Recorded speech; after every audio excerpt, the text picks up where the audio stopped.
नमस्कार दोस्तों, आपका स्वागत है हमारे नए हॉरर पॉडकास्ट में।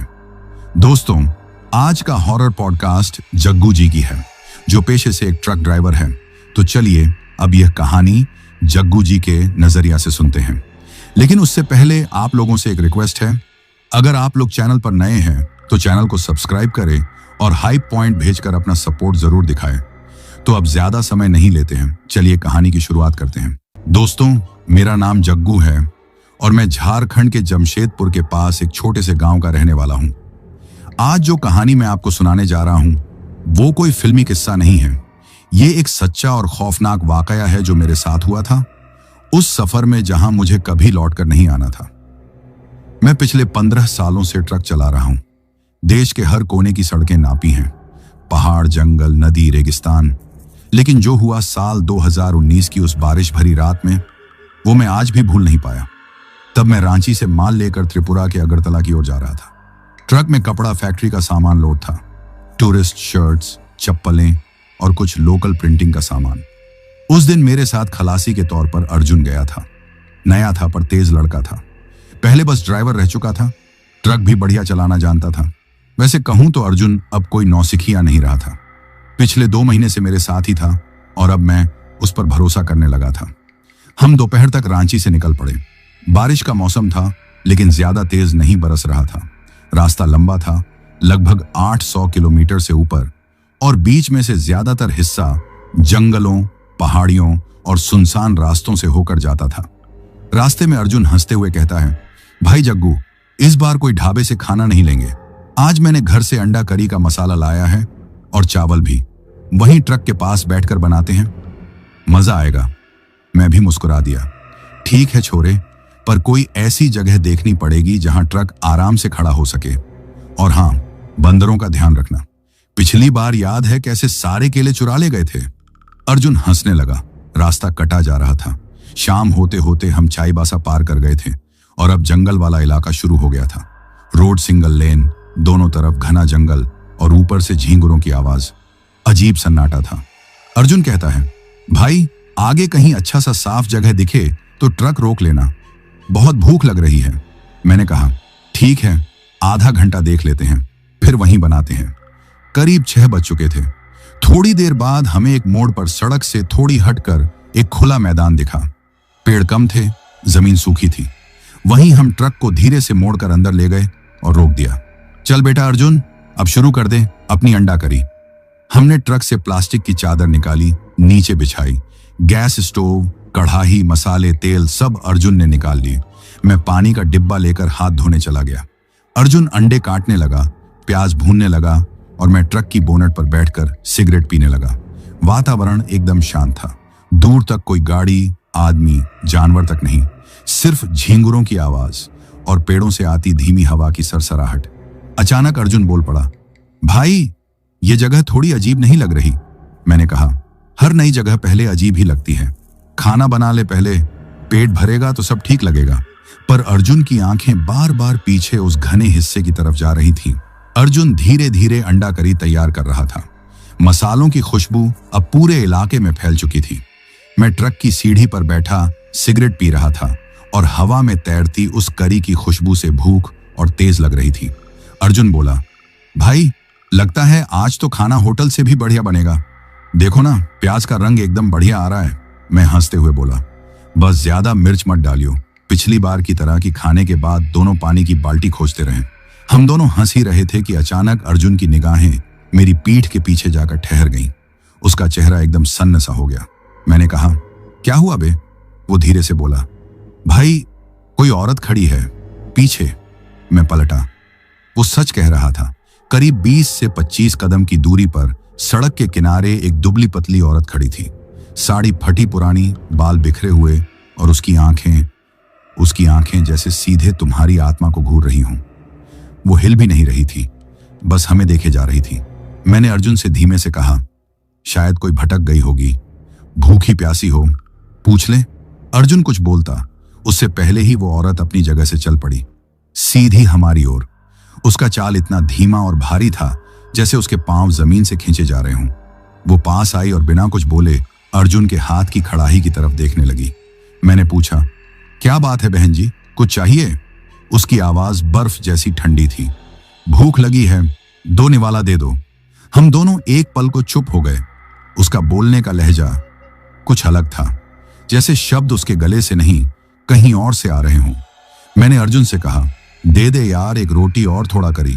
अर्जुन ने 1-2 रोटी और थोड़ा करी प्लेट में परोस कर आगे बढ़ाया तो वो औरत बोली, प्लेट नहीं चाहिए, उसी कड़ाही से चाहिए। हम दोनों अचकचा गए। बहन जी, गरम है, हाथ जल जाएगा, अर्जुन बोला। वो औरत झुककर हाथ बढ़ाकर सीधे कड़ाही में उंगलियां डालने लगी। अर्जुन चीख पड़ा, अरे जल जाएगा। लेकिन औरत के चेहरे पर कोई दर्द नहीं था। उल्टा वो हल्की सी मुस्कुराई और धीरे से बोली, यही तो चाहिए था, गरम, ताजा, सोंधा। वो 3 उंगलियों से अंडा करी उठाकर अपने मुंह में डालने लगी और खाते खाते उसकी गर्दन अजीब तरीके से टेढ़ी हो गई, जैसे कोई लकड़ी की गुड़िया हो। फिर वो बोली, कितने लोग आए हैं इस रास्ते, किसी ने नहीं खिलाया, तुम अच्छे हो। मैंने अर्जुन की तरफ देखा, वो डर से सफेद पड़ चुका था। औरत ने एक झलक अर्जुन की तरफ देखी और बोली, पर ये तो कम दिया, भूख तो मेरी अभी बाकी है। मैंने कुछ बोलने की कोशिश की। बहन जी, आप चाहें तो और ले लीजिए, पूरा खाना ले जाइए। वो मुड़ी और धीरे धीरे उसी दिशा में लौट गई जिधर से आई थी, लेकिन इस बार उसके पांव जमीन से छू भी नहीं रहे थे। हवा में कुछ इंच ऊपर चलते हुए चली गई। हम दोनों वहीं बैठे रह गए। कढ़ाई में उंगली के निशान, करी का कुछ हिस्सा गायब और पीछे सिर्फ सन्नाटा। अर्जुन थर-थर कांपते हुए बोला, भाई ये औरत नहीं थी, ये कुछ और था। मैंने भी चुपचाप सिर हिलाया। हमने खाना वहीं छोड़ दिया। न भूख रही न हिम्मत। चादर समेटी, स्टोव उठाया और जल्दी से ट्रक में बैठ गए। जैसे ही मैंने ट्रक स्टार्ट किया, इंजन ने अजीब सी आवाज की, जैसे किसी ने रोकने की कोशिश की हो, फिर चल पड़ा। रास्ते पर लौटते ही महसूस हुआ कि वो जो मोड़ हमने पहले देखा था वो अब कहीं नहीं था। हम घूमते रहे। एक जैसा पेड़, एक जैसी झाड़ी, एक जैसे पत्थर बार बार आते रहे। अर्जुन फुसफुसाया, भाई हम कहीं फंस तो नहीं गए? मैंने कहा, कुछ तो है यहाँ, कुछ सही नहीं है। ट्रक अब 70 की स्पीड से चल रहा था, लेकिन फिर भी हम कहीं पहुंच नहीं पा रहे थे। ट्रक तेज रफ्तार से चल रहा था। बाहर अंधेरा घना होता जा रहा था। घड़ी ने रात के 9 बजा दिए थे और अब जंगल की हवा में वो आम ताजगी नहीं, कुछ भारीपन था, जैसे पेड़ भी सांस ले रहे हों और कोई हमें अपनी नजर से घूर रहा हो। मैंने अर्जुन से कहा, देख रास्ता पहचान में नहीं आ रहा, पर जीपीएस भी काम नहीं कर रहा, नेटवर्क पूरा चला गया है। अर्जुन चुप था। उसके चेहरे पर पसीना साफ दिख रहा था और वो बाहर एक तक देखे जा रहा था। क्या हुआ अर्जुन? मैंने पूछा। उसने बमुश्किल आवाज निकाली, भाई ये पेड़ ना बार बार आ रहे हैं, तू देखना। दाहिनी तरफ जो पेड़ टेढ़ा था उसके नीचे टूटी बेंच थी। अभी फिर से वहीं आ गए। मैंने ध्यान से देखा, वो सही कह रहा था। मैंने ट्रक धीमा किया और सोचा कि रुककर दिशा देख लें। जैसे ही ट्रक रुका, हवा और भारी हो गई। इंजन की गूंज अब भी थी, पर आसपास जैसे सब कुछ थम गया हो। अर्जुन कांपते हुए बोला, भाई हम कहीं फंस तो नहीं गए? कोई घेरा या चक्र में? मैंने झुंझलाकर कहा, कुछ नहीं, हम थक गए हैं, बस थोड़ा ध्यान हट गया होगा। उसी पल ट्रक के बोनट पर 3 जोर की थपकियों की आवाज आई। हम दोनों एक साथ चौंक कर आगे की ओर झुके। बोनट पर कोई नहीं था। फिर एक धीमी आवाज, जैसे कोई बहुत पास फुसफुसा रहा हो, मुझे और चाहिए। मैंने तुरंत ट्रक का गेट बंद किया और लॉक लगाया। दिल जोर से धड़क रहा था। अर्जुन अब बोल भी नहीं पा रहा था। अचानक ट्रक के सारे शीशे एक साथ धुंधले होने लगे, जैसे किसी ने बाहर से पानी फेंका हो। अर्जुन चिल्लाया, भाई स्टार्ट कर, निकल यहां से। मैंने चाबी घुमाई, ट्रक स्टार्ट ही नहीं हुआ। 3 बार कोशिश की, इंजन घुरघुराया लेकिन चालू नहीं हुआ। फिर दाहिनी ओर की विंडशील्ड पर एक हाथ रखा दिखा, वही औरत का जिसकी उंगलियां जल चुकी थीं और वो शीशे पर खून से कुछ लिख रही थी। और अब अर्जुन पूरी तरह डर के मारे हिलने लगा था। मैंने एक बार और चाबी घुमाई और इस बार ट्रक चालू हो गया। मैंने क्लच दबाया, गियर बदला और झटके से ट्रक आगे बढ़ाया। पर जैसे ही ट्रक सड़क पर आया, दाएं तरफ की सीट खाली थी। मैंने एक नजर डाली, अर्जुन वहां नहीं था। अर्जुन मैंने गाड़ी एकदम रोकी, नीचे उतरकर टॉर्च से चारों तरफ देखा। कोई नहीं। मैंने दूर से आवाज लगाई, अर्जुन कहां है बे? कुछ नहीं, सिर्फ झींगुरों की आवाज। फिर ट्रक के केबिन से अर्जुन की आवाज आई, भाई पीछे देख। मैं पलटा। ट्रक के पीछे अंधेरे में अर्जुन खड़ा था। मैंने राहत की सांस ली और पास जाकर कहा, कहां चला गया था बे? वो कुछ नहीं बोला, बस धीरे से मुस्कुराया। उसकी मुस्कुराहट में कुछ था, कुछ गलत। वो ट्रक की तरफ चलने लगा और मैंने देखा उसके पैरों में जूते नहीं थे और उसके पांव जमीन को छू नहीं रहे थे। मैं उसे देखता रह गया। अर्जुन मेरे सामने था, वही कपड़े, वही कदकाठी, पर कुछ अलग था। उसकी चाल, उसकी आंखें और वो मुस्कान, जैसी किसी बच्चे को उसका मनपसंद खिलौना मिल जाए, वैसी पर खौफनाक। मैंने कहा, अबे अर्जुन कहां चला गया था बे? डर गया मैं। उसने सिर झुकाया पर कुछ नहीं बोला, बस ट्रक के पास आया, केबिन में चढ़ गया और अपनी सीट पर बैठ गया। मैं ट्रक स्टार्ट करने ही वाला था जब मैंने देखा उसकी शर्ट की पीठ पूरी गीली थी, जैसे पानी में डूबा हो। बारिश हुई थी क्या? मैंने पूछा। उसने धीमे से सिर हिलाया, नहीं। मैंने गाड़ी स्टार्ट की, लेकिन मन में कुछ बेचैनी सी थी। हम आगे बढ़ने लगे। रास्ता अब भी वैसा ही सुनसान और घना था, पर एक बात अजीब थी, अब रास्ता दोहराया नहीं जा रहा था। मतलब जैसे हम किसी घेरे से निकल आए हों, पर सवाल यह था कि कैसे। और फिर अर्जुन की हरकतें धीरे धीरे बदलने लगी।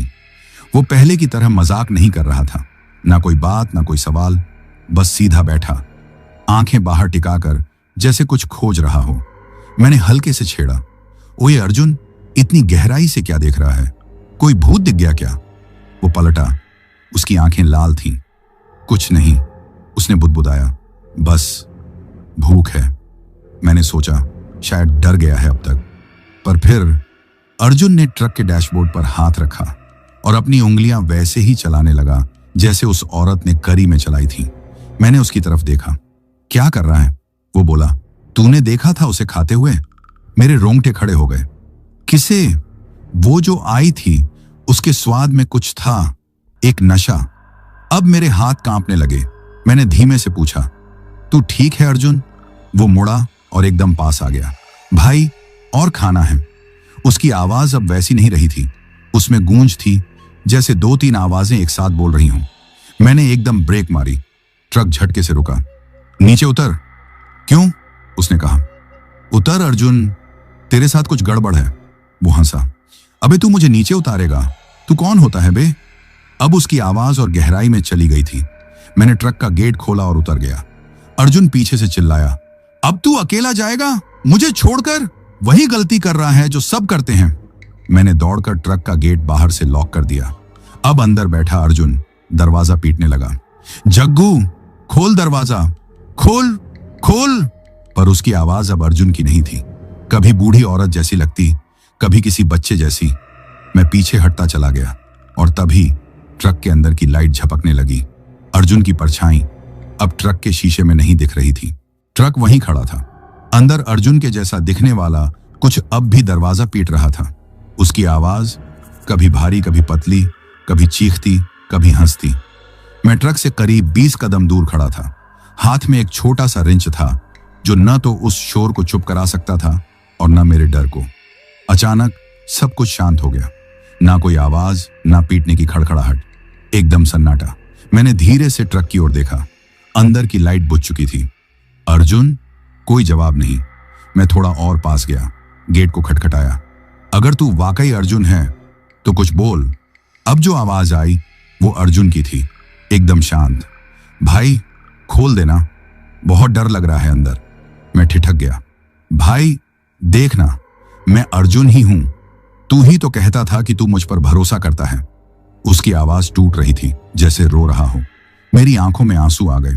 मैंने गेट का लॉक धीरे से खोला। दरवाजा खुलते ही अंदर बैठा अर्जुन झुका हुआ था, चेहरा छुपाए। भाई, उसने धीरे से कहा। मैं झुका और उसका कंधा पकड़कर कहा, क्या हुआ बे पगले, डर क्यों गया? उसने चेहरा उठाया और मेरी चीख निकलते निकलते रह गई।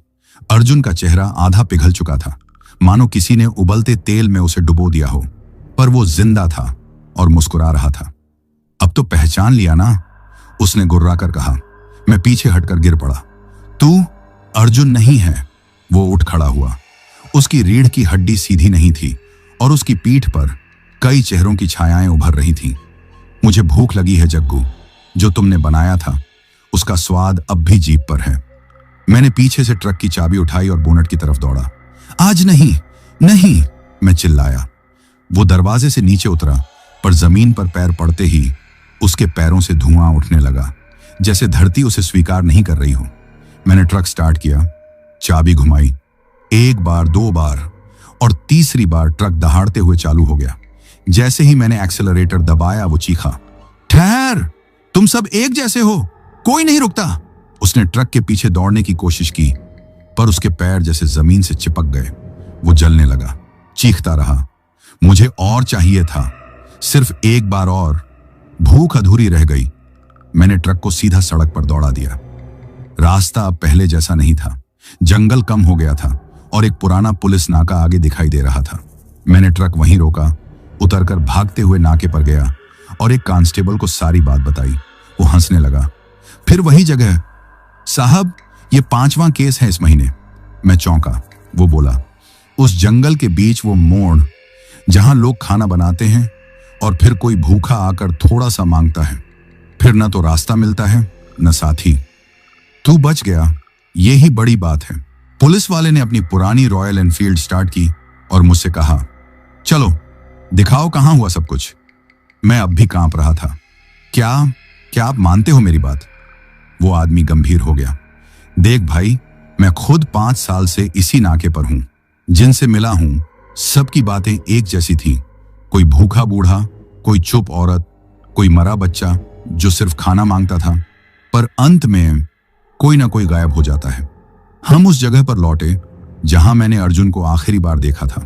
रास्ता वैसा ही था, पेड़ों की कतारें, घना जंगल और हवा में एक सड़ा सड़ा सा गंध, जैसे गीले लट्ठों के बीच कुछ जलाया गया हो।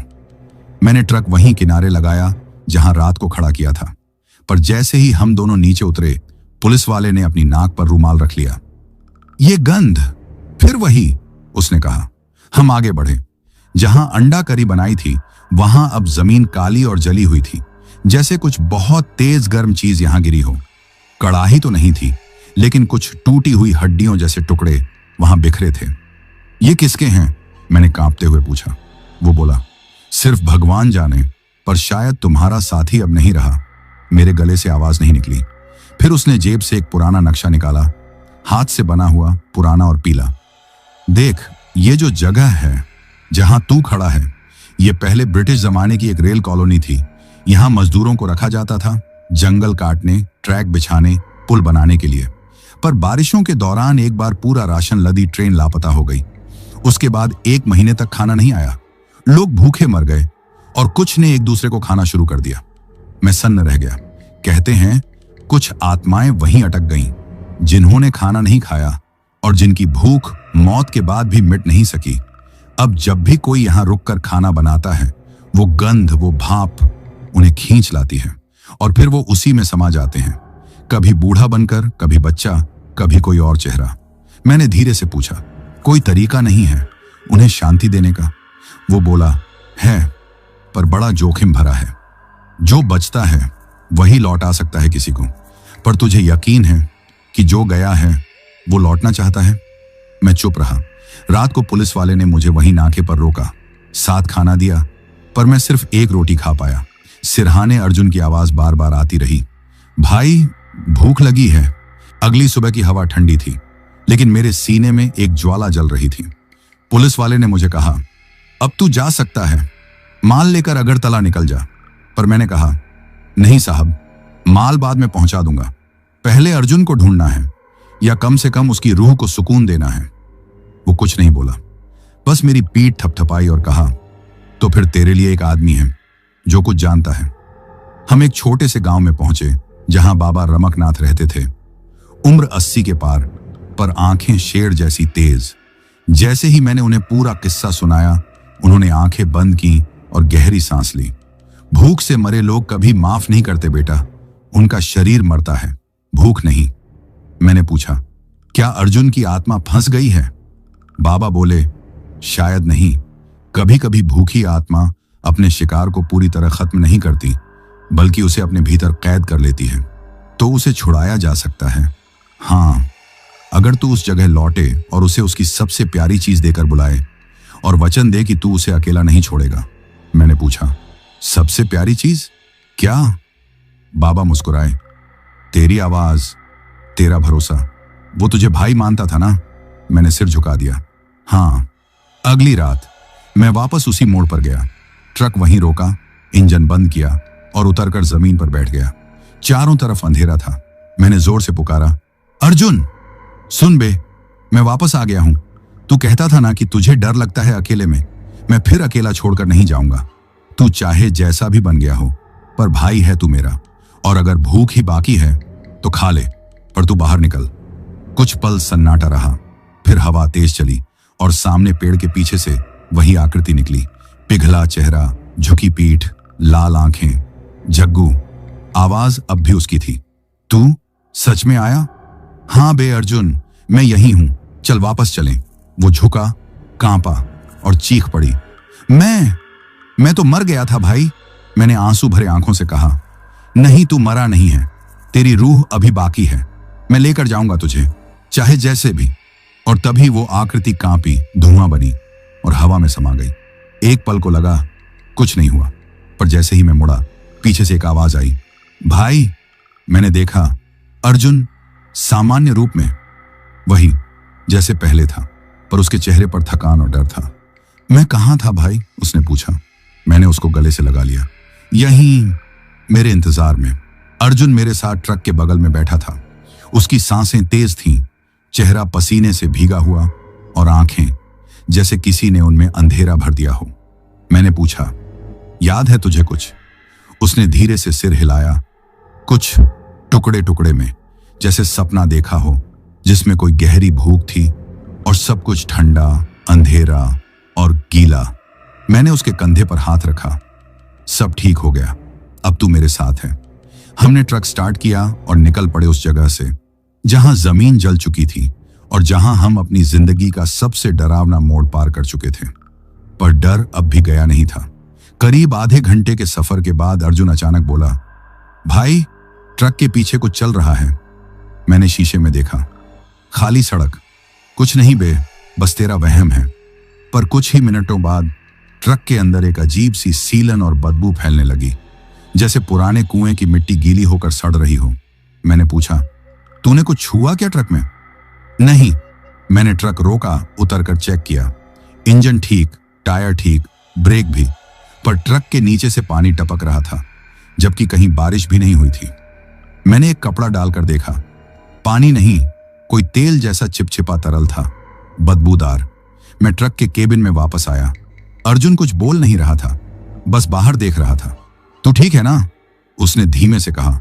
वो साथ में आया है, पूरी तरह गया नहीं है। मैं चौंका। कौन?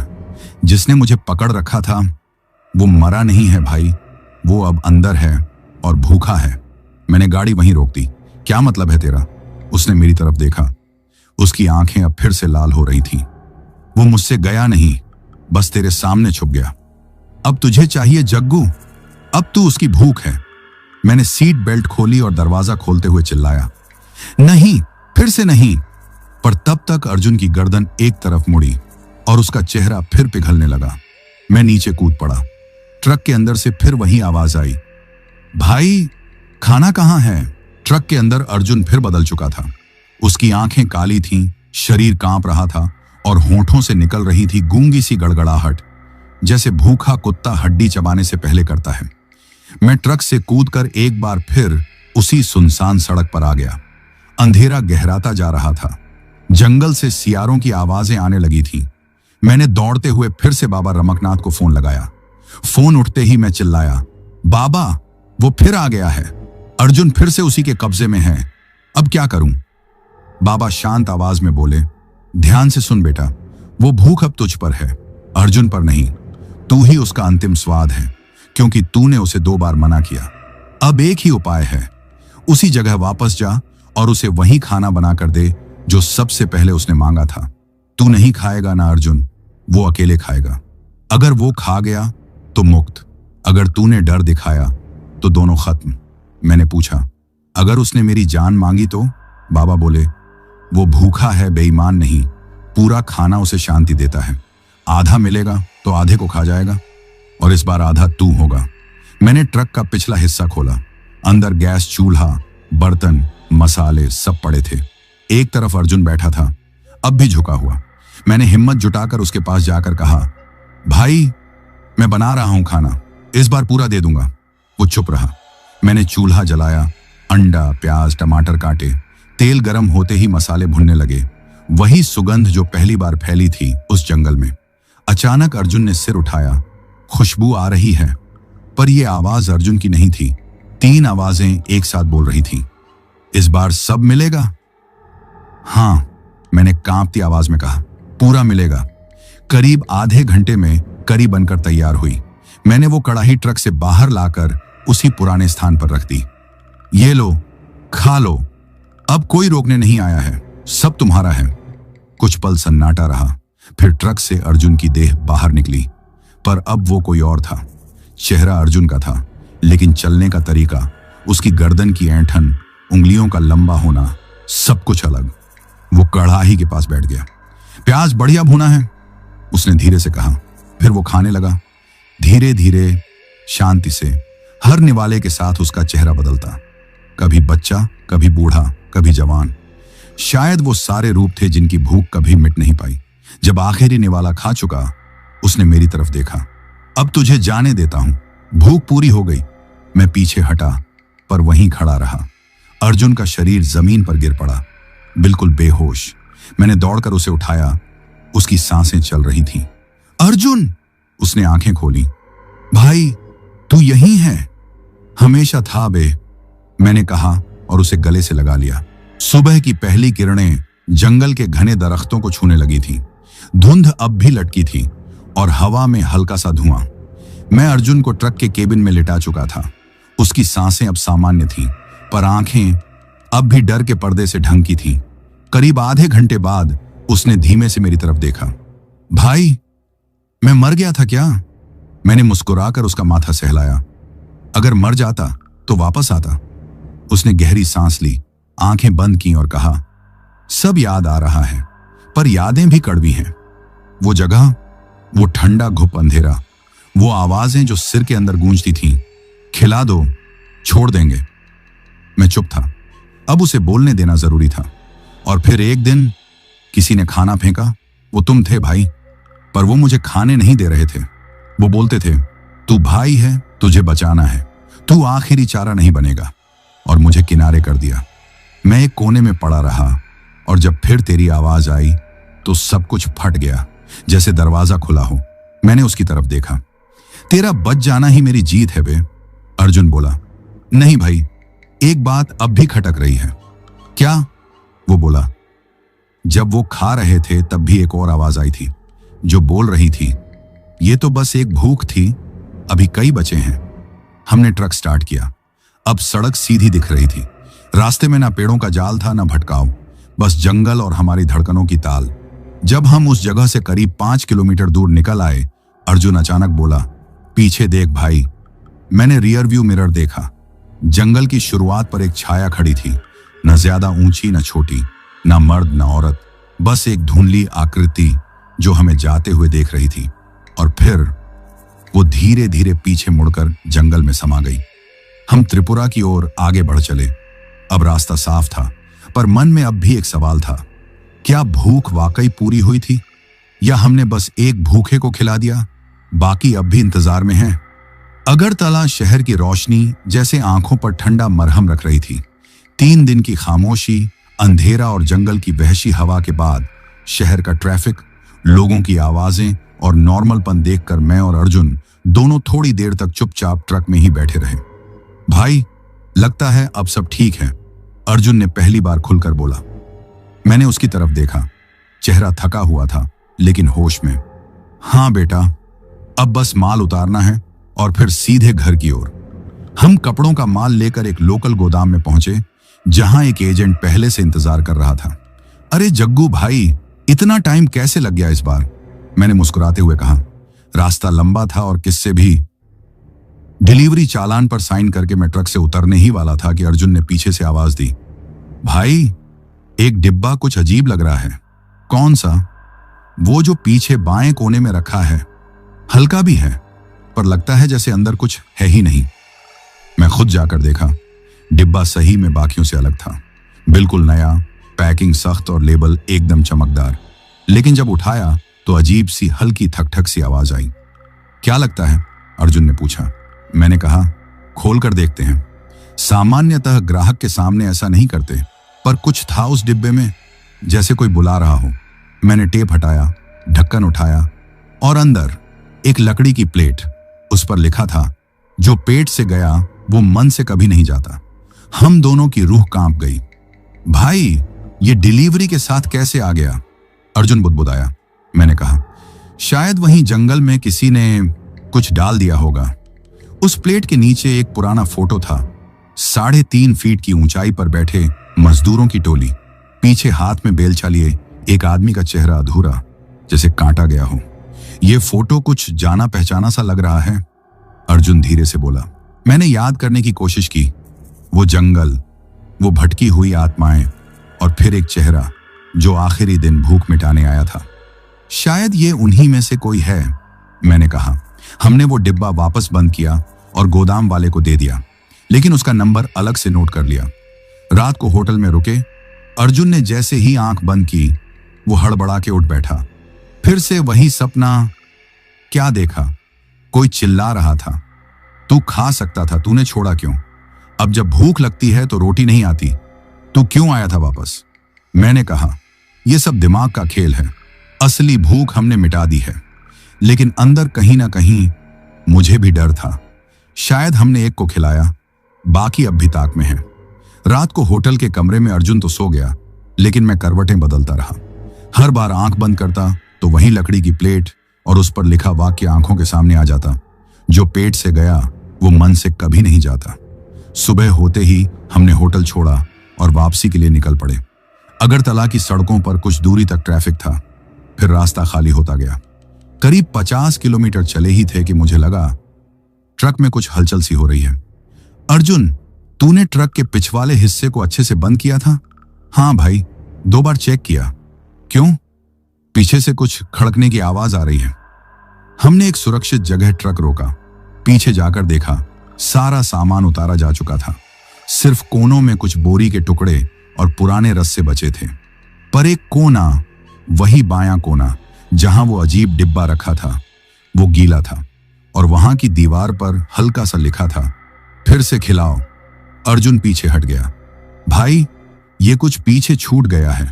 हम भले जंगल से बाहर आ गए, पर वो चीज हमारे साथ आ गई। मैंने कहा, अब नहीं, अब ये रास्ता बंद करना होगा। हम उसी गोदाम वापस लौटे जहां वो डिब्बा उतारा गया था। रजिस्टर निकाला और वही एंट्री खोजी। बिल में एक नाम जुड़ा था, सीता फैब्रिक्स, सिमना, त्रिपुरा के एक गांव का छोटा सा गोदाम। हमने वहां का पता निकाला और बिना किसी देरी के चल पड़े। सिमना अगरतला से करीब 35 किलोमीटर दूर एक पहाड़ी गांव था। पहुंचते ही गोदाम के गेट पर एक बूढ़ा चौकीदार मिला। मैंने पूछा, सीता फैब्रिक्स का मालिक है? वो बोला, मर गया बेटा, 2 महीने पहले। गोदाम भी बंद पड़ा है, अब कोई नहीं आता यहां। मैं चौंका। पर सर, हमने 3 दिन पहले यहां माल डिलीवर किया था। उसकी आंखें सिकुड़ गईं। कौन आया था? एक एजेंट मिला था, नाम याद नहीं, पर ले गया सारा माल। बूढ़ा बोला, यहां कोई नहीं आया बेटा, ये गोदाम तो लॉक है महीनों से। हमने मिलकर बाहर झांका। अंदर धूल जमी थी, सामान इधर उधर बिखरा हुआ, पर वही डिब्बा कोने में रखा था। मैंने हिम्मत से दरवाजा खोला, अंदर गया और उस डिब्बे को फिर देखा। इस बार उसमें वो लकड़ी की प्लेट नहीं थी, सिर्फ एक पुराना नोट, हाथ से लिखा हुआ। भूख एक थी लेकिन मुंह कई। तूने एक को खिलाया, बाकी अब तेरे साथ हैं। हर शहर, हर ढाबा, हर कोने में भूख अब तुझे पहचानती है और एक दिन तुझे भी खा जाएगी। मेरे पैर कांपने लगे। भाई, अर्जुन पीछे से बोला, हम कहीं भी जा लें, पर अब कोई रास्ता नहीं बचा है ना? मैंने कहा, रास्ता है, तू और मैं। अब जो भी खाएंगे पहले उसे किसी जरूरतमंद को देंगे, न लालच न स्वाद। अर्जुन बोला, तो ये भूख क्या अब भी खत्म नहीं हुई? मैंने गाड़ी स्टार्ट करते हुए कहा। भूख कभी खत्म नहीं होती, बस हम तय करते हैं कि वो किसकी हो, इंसान की या किसी और की। हमने सिमना से वापसी का रास्ता लिया। अब तक सूरज ढल चुका था और त्रिपुरा की पहाड़ियों में रात जल्दी आ जाती है। मैंने ट्रक को स्टेट हाईवे पर लाकर थोड़ी स्पीड दी ताकि रात तक हम एक ढाबे तक पहुंच जाएं। भाई, अर्जुन ने चुप्पी तोड़ी, अब क्या हम कभी सामान्य हो पाएंगे? मैंने ट्रक चलाते हुए कहा। भूख से कोई सामान्य नहीं निकलता बेटा। जो देख लिया, जो सह लिया, अब उससे जिंदा बचना ही जीत है। करीब 2 घंटे बाद हम एक पुराने ढाबे के पास रुके। नाम था जनता होटल। छोटा सा ईंट का ढांचा, बाहर एक पीली ट्यूबलाइट और 2-3 खटारा सी टेबलें। मैंने ट्रक एक किनारे लगाया। अर्जुन ने नीचे उतरकर गहरी सांस ली। चलो एक बार पेट भर खा लें, बिना किसी डर के। ढाबे के मालिक ने हमसे कहा, क्या लोगे भाई लोग? हमने जवाब दिया, 2 थाली दे दो, जो गरम है वही। थाली में आई रोटियां, आलू की सब्जी, दाल और प्याज। हम दोनों ने खाना शुरू किया ही था कि अर्जुन ने रोटी का एक टुकड़ा तोड़ते हुए कहा, भाई एक बात पूछूं? पूछ। अगर फिर कोई भूखा आ जाए तो क्या तू फिर उसे खिला पाएगा? मैंने बिना देखे जवाब दिया, अगर असली भूखा होगा तो हां, लेकिन अगर भूख की परछाई होगी तो इस बार मैं पहचान जाऊंगा। उसी पल ढाबे के कोने में एक छाया हिली। एक दुबली पतली बुजुर्ग महिला, फटे कपड़े, उलझे बाल, नंगे पैर। वो हमारी ओर नहीं देख रही थी, बस चूल्हे की तरफ झांक रही थी। मैंने ढाबे वाले से पूछा, ये कौन है? वो बोला, पता नहीं बाबू, 2 दिन से आई है, ना कुछ बोलती है ना कुछ खाती, बस रात को आकर बैठ जाती है। मैंने अर्जुन की तरफ देखा, उसकी आंखें चौड़ी हो गईं। फिर से? नहीं, मैंने कहा, शायद नहीं। मैं उठकर उस बूढ़ी औरत के पास गया। अम्मा, खाना खाओगी? उसने सिर घुमाया। उसकी आंखें बिल्कुल सफेद थीं, न पुतलियां न पलकें। खाना? उसने बुदबुदाया। पर किसका? मैंने थाली उठाई, उसमें से आधी रोटियां और दाल निकाली और उसके पास रख दी। जो बचा है वही है अम्मा, भूख मिटा लो। उसने हाथ बढ़ाया, कांपते हुए एक निवाला लिया, मुंह तक ले गई और फिर रोने लगी। इतने साल हो गए बेटा, कोई कुछ देने आया ही नहीं, सब डर गए, मैं तो बस भूख थी। मैंने अर्जुन को बुलाया। अर्जुन उसके सामने बैठा। क्या नाम है तुम्हारा अम्मा? उसने जवाब नहीं दिया, पर उसके शरीर से अब धुआं उठने लगा। धीरे धीरे वो फीकी पड़ने लगी। भाई, अर्जुन बोला। ये तो, मैंने उसकी बात पूरी की, ये भी उन्हीं में से एक थी, भूख की आत्मा। लेकिन शायद ये सिर्फ खाना चाहती थी, ना हमला ना शर्त, बस थोड़ा सम्मान। जब वो पूरी तरह गायब हो गई, उसकी जगह एक पुरानी लकड़ी की चूड़ी रह गई। मैंने उसे उठाया और ढाबे वाले से कहा, इसे यहां रख दो, शायद अगली बार कोई और भूखा आए और देखे कि एक आत्मा यहां कभी पेट भर गई थी। हम वापस ट्रक में बैठे। रास्ता अब भी लंबा था, पर दिल कुछ हल्का था। भाई, अर्जुन बोला, अब शायद हमें डरने की जरूरत नहीं। मैंने मुस्कुराकर कहा, नहीं बे, अब हमें पहचानने की जरूरत है, कौन भूखा है और कौन सिर्फ खाने के बहाने में छिपा है। ढाबे पर उस बूढ़ी आत्मा को खाना देने के बाद मैं और अर्जुन दोनों ही कुछ शांत थे। न डर था न थकावट, एक अजीब सी राहत थी, जैसे किसी अधूरे फर्ज को पूरा कर दिया गया हो।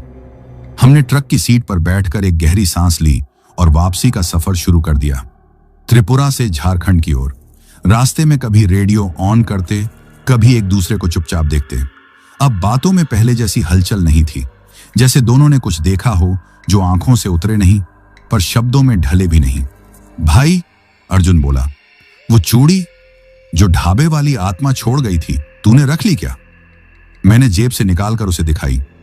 रख ली, याद दिलाने के लिए कि हमें किसे खिलाना है और किसे नहीं। रास्ता अब खुला और साफ था। हमने बिना रुके करीब 5 घंटे का सफर तय कर लिया। तभी एक जगह सड़क किनारे पुलिस बैरिकेडिंग लगी दिखी। हमने ट्रक रोका।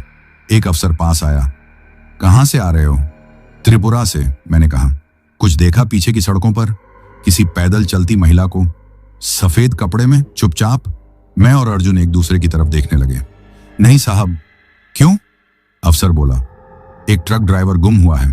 उसके खलासी ने बताया कि एक औरत को लिफ्ट दी थी, फिर ड्राइवर गायब हो गया, ट्रक जंगल के पास खड़ा मिला। हमने सिर झुका दिया। अभी तो बस इतना पता चला है कि वो औरत इंसान नहीं थी। अर्जुन की आवाज कांपी। क्या हर बार कोई बच नहीं पाता? मैंने कहा, हर बार भूख नहीं मिटाई जाती, कभी कभी सिर्फ परोसी जाती है। अब हमें फर्क समझ में आ गया है। झारखंड में दाखिल होने से पहले हमने एक आखिरी रात रांची के पास एक छोटे से मंदिर के बाहर बिताई। वहीं एक बुजुर्ग साधु बैठे थे, आंखें बंद, होंठों पर शांति। मैंने उन्हें प्रणाम किया। उन्होंने बिना आंखें खोले पूछा, डर के साथ आए हो या सीख के? मैं चौंका। सीख के। उन्होंने आंखें खोली। तो सुनो बेटा, भूख कभी इंसान की सबसे बड़ी कमजोरी नहीं रही, बल्कि सबसे बड़ा इम्तिहान रही है। जिसने बांट दी वो मुक्त हुआ, जिसने छिपाई वो जल गया, और जिसने पहचान ली वो रास्ता बन गया। तुम दोनों अब रास्ता बन सकते हो, अगर भूलो नहीं। मैंने सिर झुका लिया। अर्जुन बोला, हम कभी नहीं भूलेंगे बाबा। जब हम झारखंड अपने गांव पहुंचे तो सब कुछ वैसा ही था, पर हम नहीं। अब खाना बनाते समय अर्जुन पहले एक थाली बाहर रख देता, किसी भूखे मजदूर या राहगीर के लिए। मैं ट्रक चलाने से पहले एक छोटा सा लाल धागा बांधता, याद के तौर पर कि मैं एक बार भटक चुका हूं। हम दोनों ने फैसला किया कि अब ट्रक ड्राइवरी के साथ साथ हम हर यात्रा में कम से कम एक भूखे को खाना खिलाएंगे, चाहे इंसान हो या आत्मा। कई महीने बीत गए, सब कुछ सामान्य चल रहा था। एक दिन अर्जुन दौड़ते हुए मेरे पास आया। भाई, ट्रक के टायर के पास एक चीज पड़ी थी। क्या? वो मेरी हथेली पर एक पुराना पत्ता रखता है, जिस पर मिट्टी से लिखा था, एक और बाकी है। मैंने शांति से कहा, फिर से शुरू करेंगे, फिर से पहचानेंगे, फिर से बांटेंगे। जब तक भूख बचेगी हम रास्ते पर रहेंगे। तो दोस्तों, ये कहानी यही खत्म हुई। और अगर आप लोग भी चाहते हैं कि आपका नाम वीडियो में लिया जाए, तो अपना नाम और अपने शहर का नाम वीडियो में कमेंट करें। अगर आपको यह कहानी पसंद आई हो तो वीडियो को लाइक और चैनल को सब्सक्राइब करें, ताकि और भी डरावनी कहानियां में आप तक पहुंच सकें। कहानी को अंत तक सुनने के लिए दिल से धन्यवाद दोस्तों। आज के लिए बस इतना ही। मिलते हैं जल्द ही कुछ नई कहानियों के साथ। तब तक के लिए अपना ध्यान रखिए।